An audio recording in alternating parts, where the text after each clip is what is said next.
Tres. Buenos días a todos. El día de hoy vamos a dar comienzo con el módulo denominado Construcción de Indicadores para la Evaluación de Programas de Prevención. Mi nombre es Samantha Yuna Juárez Ramos, soy licenciada en Criminología y maestra en Ciencias Sociales por esta universidad. Mi correo electrónico lo pongo a su disposición, es cr.samantha.yunuet@gmail.com. Y bueno, para comenzar con el tema, haré una breve introducción de cómo es que comenzaron a utilizarse los indicadores. Bueno, en algún momento de la evolución de los programas sociales y de los programas de prevención se dio un incremento significativo.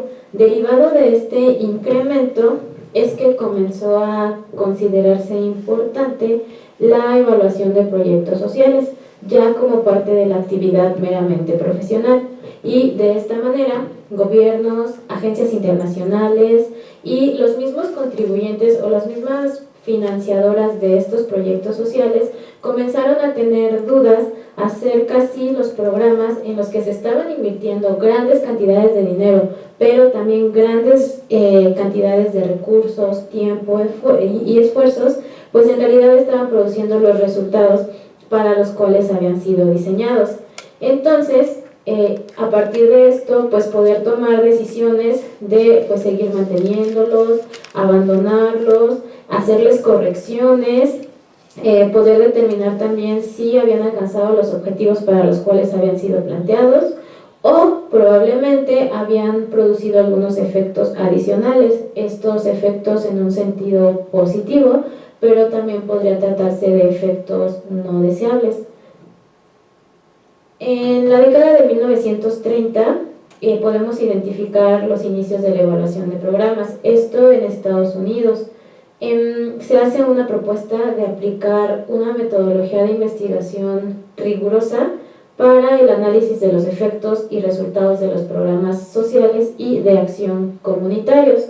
A esto se le suma posteriormente el final de la Segunda Guerra Mundial en Estados Unidos y Europa, junto con la reconstrucción de la posguerra, porque precisamente a partir de estos eventos es que pues comienza, como lo acabo de mencionar, la reconstrucción, ¿no? Donde se hace una gran inversión en vivienda, en salud, en otros servicios que era necesario. Y bueno, a partir de 1950 se da una evaluación de programas, pero ya a gran escala. De esta manera comienza a ser más frecuente y hoy en día en los países desarrollados es una práctica ya habitual. Un ejemplo de cómo surge o cómo se da el uso ya aplicado de la evaluación fue en 1974. Robert Martinson escribe un libro que se llama What Works o ¿Qué funciona? En este libro él publica los resultados de una revisión de más de 200 programas de rehabilitación. Estos programas él los revisa entre 1947 y 1967 y las conclusiones a las que él llega son conclusiones realmente pesimistas y él dice que nada funciona al final en su libro. Más adelante, en 1976, surge un nuevo libro llamado La eficacia de la condena. En este libro hay una reafirmación acerca del escepticismo de los programas orientados al tratamiento de delincuentes. Aquí, en este caso, la evaluación que se realiza pues se convirtió en un elemento muy valioso para desacreditar a aquellos grupos o aquellos investigadores, aquellos especialistas que le apostaban a la rehabilitación y más bien se le otorgó un mayor peso o una mayor fuerza a la cárcel como una herramienta de castigo. Esta obra se le suma a los resultados de Martinson en 1974, pero ahora en 1978 otros estudios más bien lo que hacen es revisar nuevos antecedentes para poder demostrar que algunos programas de rehabilitación sí estaban funcionando y entonces más bien lo que hacía era poner en tela de juicio a la cárcel Y lo que dicen de la cárcel es que pues en realidad no es la única solución que se tiene frente al problema. Y entonces, a partir de estos resultados, Robert Martinson, que en 1974 había dicho que nada funcionaba, entonces corrige esa percepción de 1974 y da cuenta de que algunos programas o experiencias sí aportan. Él dice: contrario a mi previa posición, algunos programas de tratamiento tienen un apreciable efecto en la reincidencia. Esto fue en 1979. Ahora, es importante definir qué es un proyecto. Un proyecto nosotros lo vamos a entender como un conjunto de que son recursos materiales, pero también son recursos humanos que sumados vamos a realizar una serie de actividades en un tiempo y con un costo determinado. Esto para lograr los objetivos o los resultados que estamos buscando. Los proyectos tienen un ciclo de vida. Se divide en 4 etapas y la última etapa está definida como la evaluación. Sin embargo, nosotros más adelante vamos a poder ver que este proceso de revisión o de sistematización está presente durante el ciclo completo del proyecto. Bueno, la primera etapa está identificada como la identificación. Esta es la parte donde nosotros damos cuenta de la problemática sobre la cual vamos a intervenir, en este caso una problemática de violencia y o delincuencia.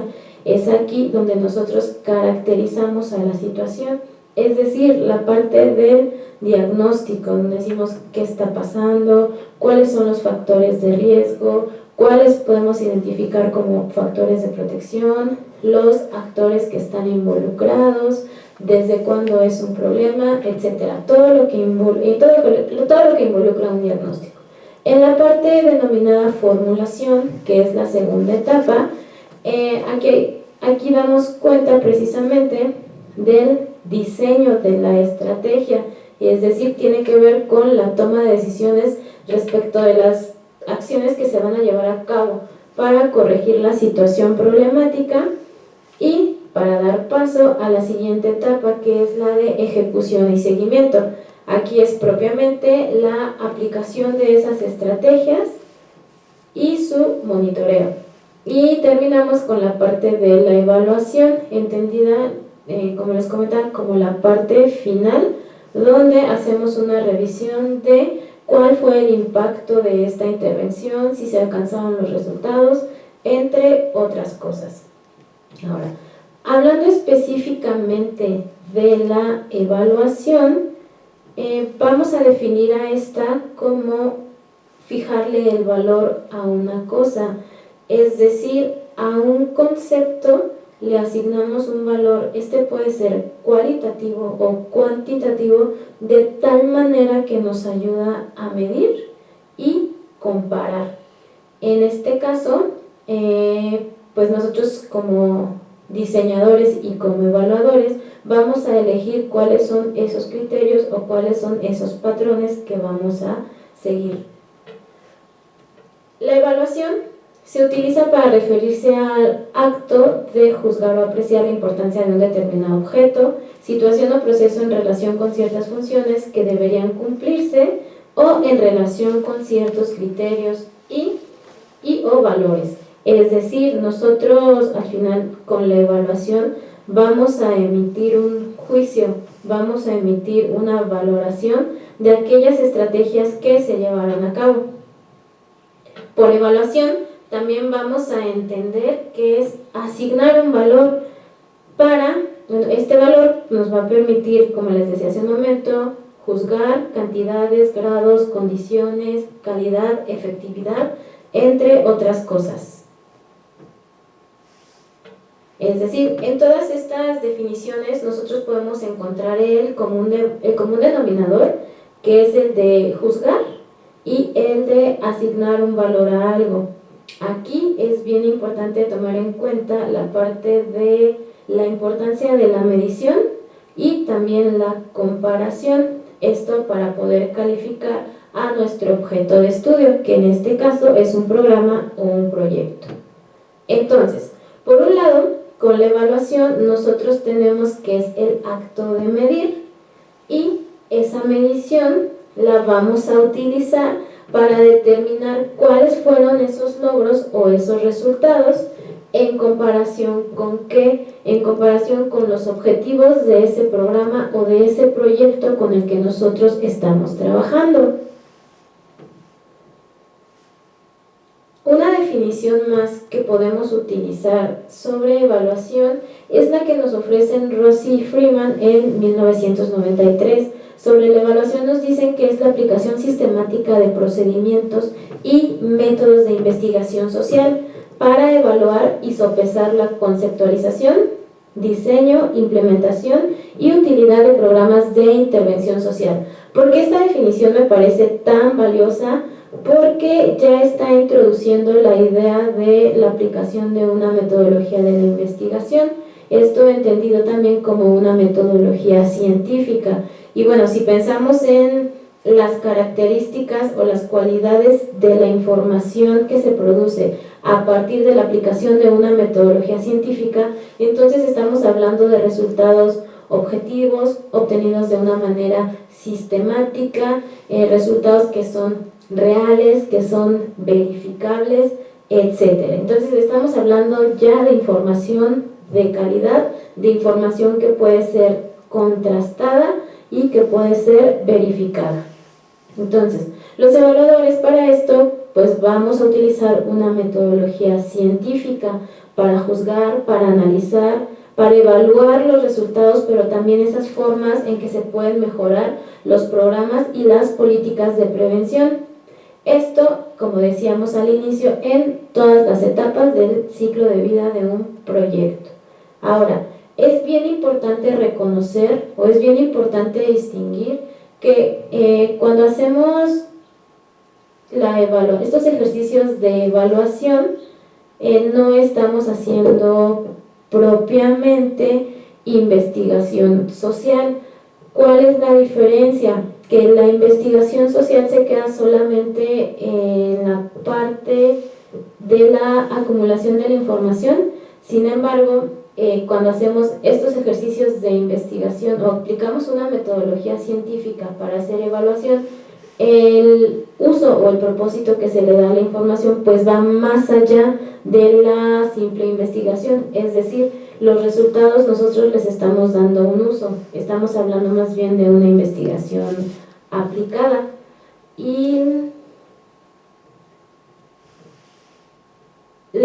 entonces sí podemos hablar de la evaluación como una actividad científica dentro de la investigación aplicada, y con esto, pues como les mencionaba hace un momento, vamos a tener implícito la generación de la información. Enfatizo nuevamente en que la utilización de una metodología científica pues nos va a garantizar la objetividad de la información que nosotros estamos requiriendo para estos ejercicios de evaluación. Ahora, la evaluación nosotros la vamos a poder dividir o clasificar de distintas formas. En cuanto al ciclo de vida del proyecto se refiere, vamos a abordar lo siguiente.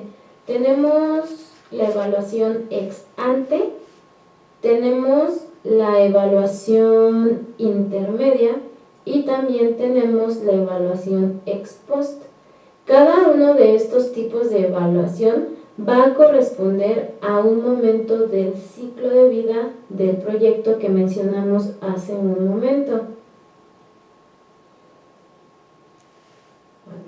Enfatizando en por qué es tan importante realizar la evaluación, nuevamente repito, dependiendo de las distintas etapas en que la llevemos a cabo, nosotros vamos a poder identificar mejoras en los programas o en los proyectos.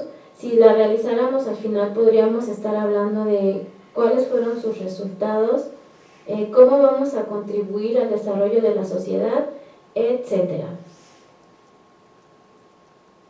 Ahora bien, ¿de qué hablamos cuando hablamos de evaluación ex ante?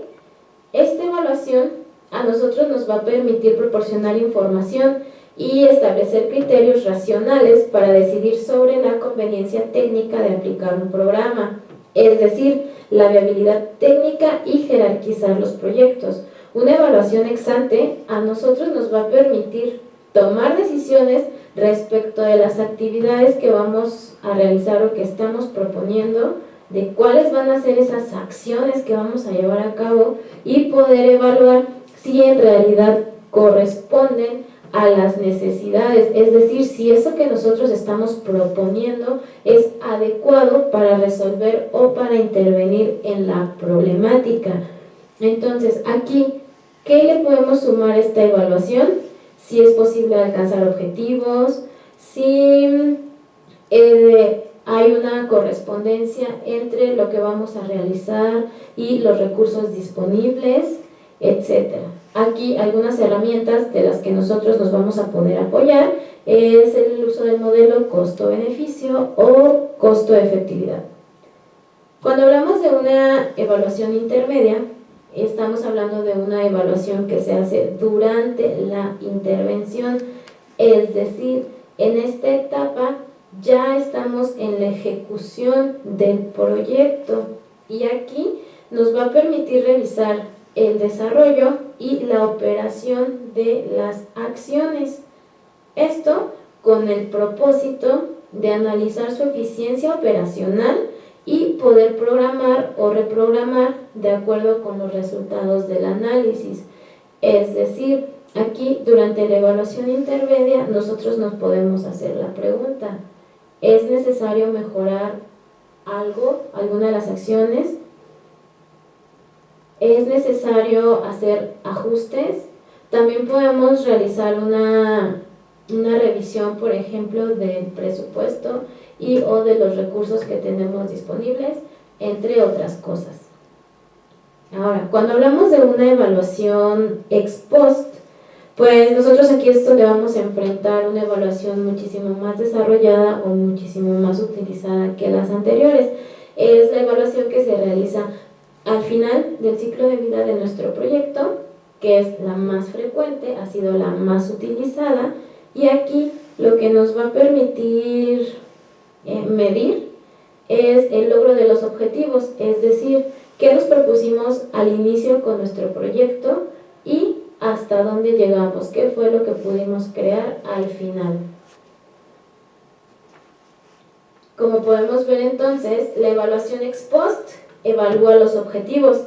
¿Esto qué quiere decir? Que nuestros objetivos al final deben de estar en posibilidad de convertirse en dimensiones que puedan ser medidas. Esta es una característica muy importante. Y por esto, la selección de los indicadores es sumamente importante, porque precisamente va a ser a partir de estos que nosotros vamos a poder determinar en qué medida se alcanzaron o no los objetivos y en consecuencia si nuestro proyecto fue o no exitoso y qué tanto éxito tuvo. Ahora, vamos a encontrar otros tipos de evaluación.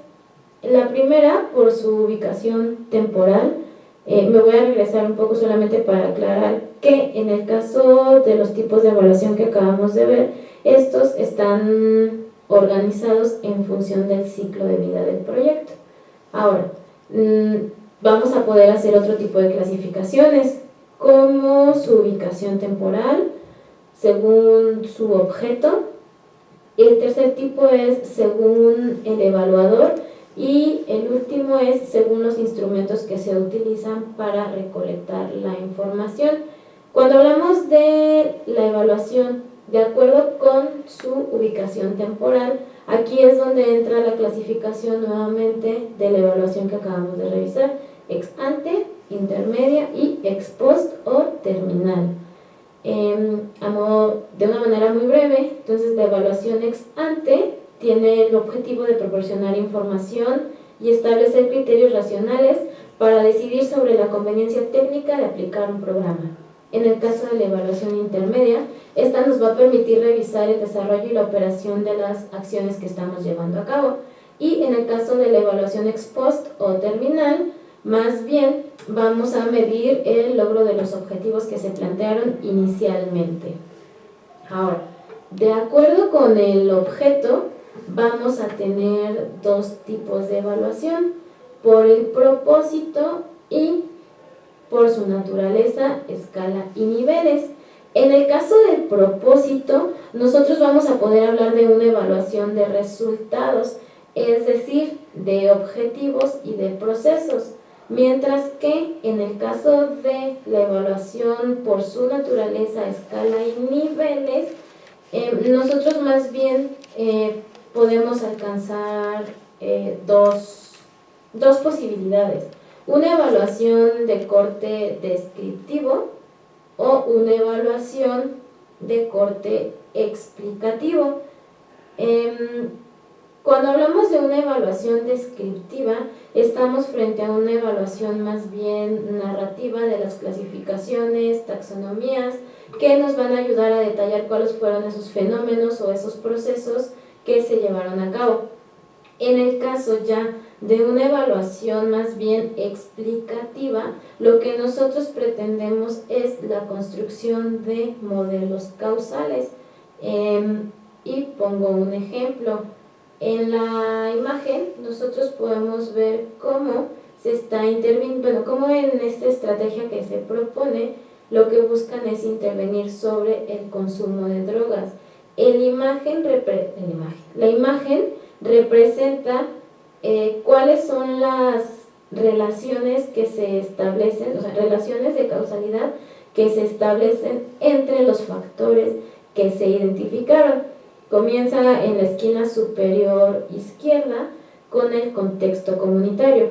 El contexto comunitario, siguiendo la flecha hacia la derecha, está relacionado con la autoestima social y con el consumo de drogas, que es lo que está en el centro, en el círculo hacia la derecha. El contexto comunitario también está relacionado con el contexto familiar, que a su vez se vincula con la autoestima social, el primer recuadro superior, con las expectativas académicas, con la autoestima escolar y la sintomatología depresiva, de acuerdo con este caso que se está analizando. Estos cuatro factores se suman y están asociados al consumo de drogas. Más o menos, o sea, de esta manera, o este es un ejemplo de una evaluación donde se puede llegar a la construcción de modelos causales. En el tercer punto está de acuerdo con el evaluador. Esta la podemos dividir en tres: puede ser una evaluación externa, puede ser una evaluación interna o una evaluación mixta. ¿De qué se trata esto? Tiene que ver con quién realiza estas funciones de evaluador. En el caso de la evaluación externa, se trata de ejercicios realizados por especialistas que son ajenos a la gestión o a la implementación del proyecto. Cuando se trata de una evaluación interna, son los mismos responsables de la ejecución, de la gestión de este proyecto, quienes van a tener esta función. Y cuando hacemos una evaluación mixta, pues simplemente hacemos una combinación de las dos anteriores, una evaluación externa y una evaluación interna.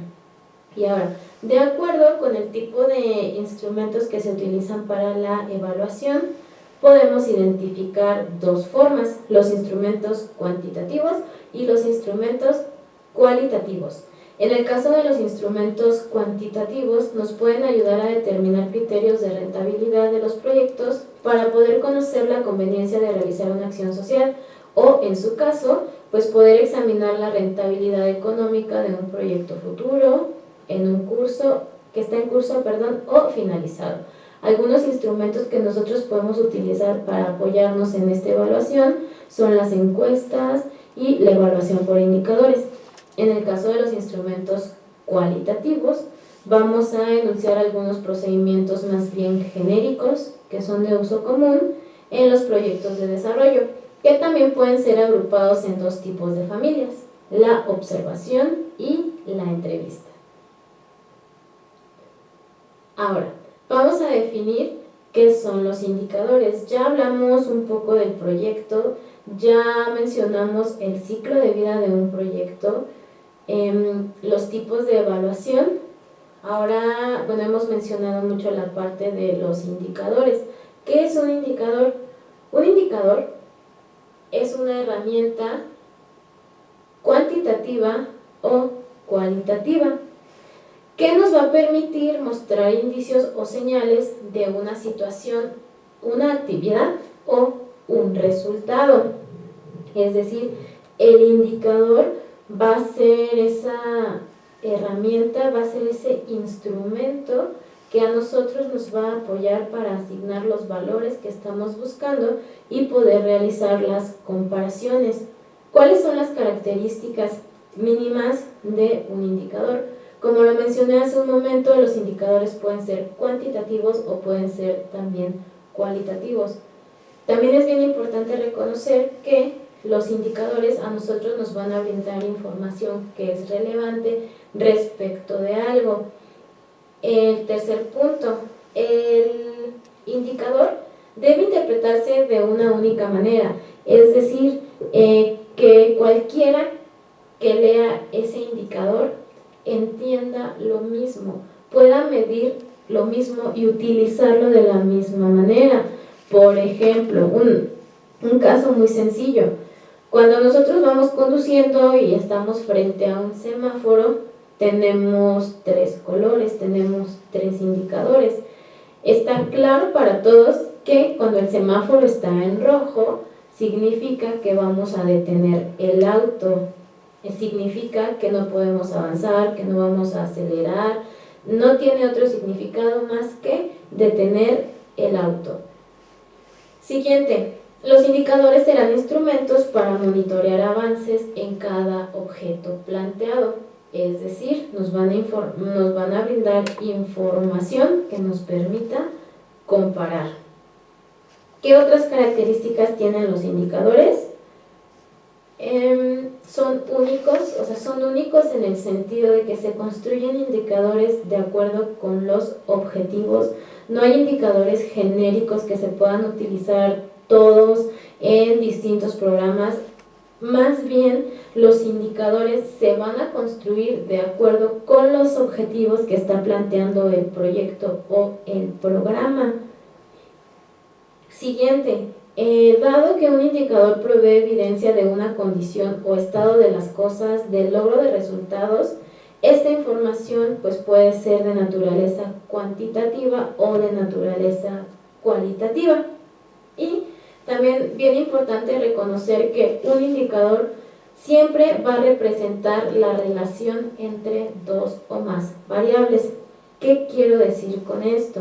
Una variable, por ejemplo, pueden ser el número de personas atendidas, pero el número de personas atendidas por sí misma no representa un indicador, y ese es un error que se comete con frecuencia. O sea, pensar, por ejemplo, que una lista de asistencia es un indicador, cuando más bien una lista de asistencia solamente es un medio de verificación que nos proporciona información para nuestro indicador. Pongo un ejemplo de lo anterior. Vamos a pensar en un caso, en un proyecto para la reintegración a la sociedad de los miembros de una pandilla. Algunas variables que nosotros podríamos incluir para la construcción de nuestro indicador serían el número de personas atendidas para el proyecto y su relación con el total de población en la colonia y el número de miembros de pandillas. Es decir, si nosotros analizamos cada una de estas variables por separado, lo único que nos está señalando es una cantidad. Sin embargo, cada una por sí misma no brinda información relevante para el proyecto. Más bien, nosotros como evaluadores tenemos que establecer cuál va a ser la relación entre estas 3 variables que están ahí y qué tipo de información a mí me va a proporcionar. Por ejemplo, podríamos aplicar o construir un indicador con una regla de 3, y poder obtener la proporción, ¿no?, de las personas que fueron atendidas en comparación con el número de los miembros de pandillas, por ejemplo, o al revés. Ahora, nuestros indicadores también deben de estar ubicados o tener un marco de referencia temporal. Esto a nosotros nos va a permitir identificar si se ha avanzado o no. Por ejemplo, en el caso anterior, no mencionábamos este marco temporal, simplemente tenemos a las variables sin su ubicación temporal. Ahora, ¿cómo podemos hacer estas comparaciones? Simplemente a estas variables ubicarlas en un periodo de tiempo determinado. En el ejemplo que tenemos es 2012-2016. Y bueno, en resumen, los indicadores, entre sus características más relevantes, deben cumplir con ciertos criterios. Aquí vamos a destacar la importancia de la relación entre dos o más variables y su contextualización geográfica y temporal. Ahora, hablando específicamente de esta relación entre dos o más variables, aquí nosotros vamos a identificar aquellos elementos que a nosotros nos van a mostrar, que nos van a permitir cuantificar los distintos aspectos del programa. Sin embargo, es bien importante poder identificar, tener cuidado con aquella información que no es relevante o que no nos aporta nada o que no permite hacer evaluación. Por ejemplo, tenemos algunas variables mencionadas en el mismo ejemplo del programa de reintegración de miembros de pandillas a la sociedad. Algunas que podemos mencionar: el número de miembros de pandillas, número de actividades realizadas, número de días que asistieron, se integran fácilmente, calorías consumidas al día, tipo de actividades realizadas, número de días que van a misa, etc. Repito, si se trata de un programa de reintegración de miembros de pandillas a la sociedad, de estas variables que tenemos aquí, ¿cuáles son las que nos aportan información como la que hacemos referencia aquí atrás, que nos permita valorar el proyecto o programa para monitorear los indicadores establecidos, que nos permitan cuantificar los aspectos del programa, etc.? Claramente tenemos las que ya habíamos mencionado: miembros de pandillas, número de actividades realizadas, el número de días que asistieron, etc. Esta variable de si se integra fácilmente no está cuantificada. Las calorías consumidas al día, pues en realidad no nos aportan mucho a la información relacionada con la reintegración de los miembros de las pandillas a la sociedad. El tipo de actividades realizadas igual solamente nos habla de la naturaleza de las mismas, pero no nos permite una cuantificación. Y el número de días que van a misa, si bien aquí sí nos está hablando de una cantidad, en realidad tendríamos esta variable nos sería útil en el caso de que la idea de los jóvenes pandilleros que acuden a misa forma parte de esa idea de la reintegración de los miembros a la sociedad.